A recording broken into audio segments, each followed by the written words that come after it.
Allergies are miserable. Your eyes water for no reason. Your throat closes up at a picnic. You sneeze 18 times in a row because someone brought flowers into the room. Millions of people carry an EpiPen everywhere they go, just in case their immune system decides to declare war on a peanut. We treat allergies like a quirk of modern life, like something that came with air conditioning and ultra processed food, and children who grew up too clean. And in some ways, that story makes sense. Allergy rates have exploded in the last 100 years. Peanut allergies, gluten sensitivity, hay fever, asthma, it feels like a modern epidemic. But here is the thing, it is not modern, not even close.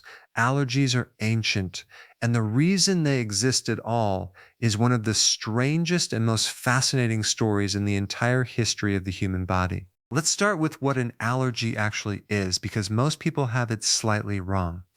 An allergy is not your immune system being weak. It is your immune system being too aggressive. Your body has a defense system designed to identify threats and destroy them. Bacteria, viruses, parasites, toxins. It is extraordinarily good at this job, but sometimes it misidentifies something harmless, a pollen grain, a peanut protein, a cat hair, and it treats that thing like an invading pathogen. It launches a full immune response, inflammation, mucus, swelling, in severe cases, anaphylaxis, a complete systemic shutdown that can kill you within minutes. The specific immune weapon responsible for allergic reactions is called immunoglobulin E, or IgE. It is a type of antibody. Your body produces IgE when it encounters something it has decided to flag as dangerous. Once that flag is set, every future encounter with that substance triggers an immediate and often violent response. The question scientists have been asking for decades is why? Why would evolution build a system this prone to misfiring? Why does the human immune system attack pollen? Pollen cannot hurt you. A peanut cannot hurt you. Why does the body respond as if it can? The answer takes us back a very long way. For most of human prehistory, the biggest threat to the body was not a virus, it was not a bacterium, it was a parasite. Worms, flukes, hookworms, tapeworms. These organisms burrowed into human bodies, fed on blood and tissue, laid thousands of eggs, and caused chronic, debilitating illness. Parasitic infection was one of the leading causes of death and disability for our ancestors for hundreds of thousands of years. The immune system had to get very good at fighting them. And IgE, the very same antibody that causes your eyes to swell shut around a cat, was the primary weapon against parasitic worms. IgE recognizes the chemical signatures that worms leave behind as they move through tissue. It triggers inflammation, mucus production, and intense itching, the body's way of trying to flush the parasite out. It causes sneezing, coughing, and watering eyes. All of that, the runny nose, the hives, the swelling, was not a malfunction. It was a finely tuned anti-parasite system that worked extremely well for hundreds of thousands of years. Ancient humans were almost universally infected with some form of intestinal parasite. Archaeologists have found parasite eggs in fossilized human feces called coprolites, dating back over 10,000 years. They have found evidence of hookworm and whipworm in ancient latrine sites across Europe, Asia, and the Americas. Mummies from Egypt, South America, and the Alps have all shown internal parasite infections at the time of death. The Iceman, a remarkably preserved prehistoric human found frozen in the Alps in 1991, died approximately 5,300 years ago. When scientists analyzed his remains, they found eggs of the whipworm Trichuris trichiura in his intestinal contents. He was infected with parasites at the time of his death. He almost certainly was not alone. Parasite infection was simply the baseline condition of human life. In that world, a powerful hair-trigger IgE system was a survival advantage.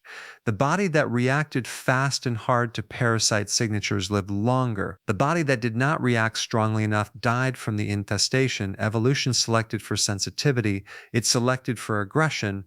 It built an immune system primed to overreact rather than underreact, because in a world full of worms, overreacting to a harmless substance was a minor inconvenience.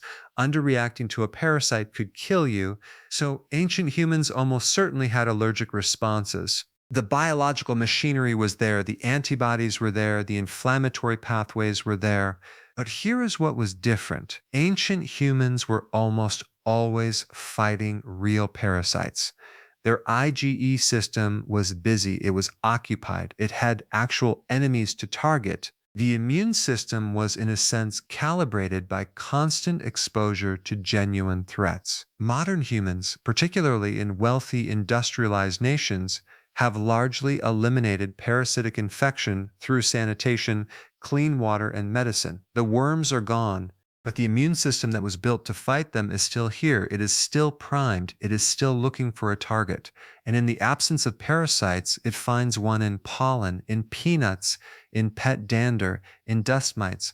This is the hygiene hypothesis, one of the most compelling ideas in modern immunology. The idea is that our immune systems evolved in a world full of parasites and pathogens, and without that constant stimulation, they misfire. The data supports it strongly. Allergy rates are dramatically higher in countries with high sanitation and low parasite burden. In regions where intestinal parasite infection is still common, allergic disease is significantly rarer. When researchers deliberately infect allergy patients with small, controlled doses of hookworms in clinical trials, some patients see their allergic symptoms reduce. The immune system, given a real target, stands down from attacking the fake ones. So, what did allergies actually look like for ancient humans? They existed, but they were different. Seasonal pollen allergies were almost certainly present. Humans who were sensitive to certain plant proteins would have experienced itchy eyes and runny noses in spring and summer. This would have been maddening, but not mysterious. They would not have understood the mechanism, but they would have noticed the pattern. Certain seasons made breathing harder. Certain plants made the eyes water. Food allergies likely existed too, though they would have been shaped by the foods available. Ancient humans eating wild diets encountered different proteins than we do. A prehistoric human in sub-Saharan Africa was not going to encounter a tree nut grown in a different continent. The range of potential allergens was narrower, but reactions to local pollens, insect stings, certain animal proteins, and plant compounds absolutely occurred. Bee sting anaphylaxis is one of the oldest and most documented allergic responses in the historical record. Ancient Egyptian medical texts describe people dying rapidly after insect stings. There is even evidence suggesting that the pharaoh Menes, one of the earliest rulers of a unified Egypt, may have died from a wasp or hornet sting around 3000 BCE. The cause of his death is debated, but the historical description matches anaphylactic shock. Ancient Greek and Roman physicians described allergic seeming conditions. Hippocrates wrote about patients who broke out in hives after drinking milk, an early description of what we would now call lactose-related immune sensitivity. The Roman physician Galen described patients with breathing difficulties that worsened during certain seasons, which sounds remarkably like asthma driven by pollen. Here is where it gets even more interesting. Scientists have recently found direct evidence of allergic immune responses in ancient populations by studying ancient DNA. Researchers analyzing the genetic profiles of prehistoric Europeans found that as agriculture spread across the continent roughly 10,000 years ago, populations began showing changes in immune-related genes. The shift from a hunter-gatherer diet to a grain-based diet introduced new proteins the immune system had never encountered. Wheat, barley, rye, these were entirely novel substances for human bodies that had spent hundreds of thousands of years eating meat, tubers, and wild plants. Some immune systems did not adjust smoothly. The genetic signatures of inflammatory immune responses began appearing in ancient populations shortly after agriculture arrived.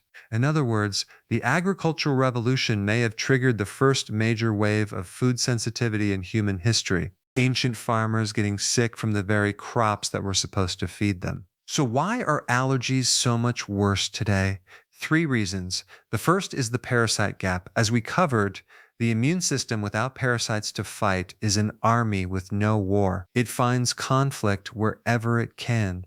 The second is exposure. Modern humans live in environments saturated with substances our immune systems have never encountered before in evolutionary history. Industrial chemicals, synthetic fragrances, ultra processed food proteins, novel additives. The immune system is encountering things it has no evolutionary template for and sometimes classifies them as threats. The third is the microbiome.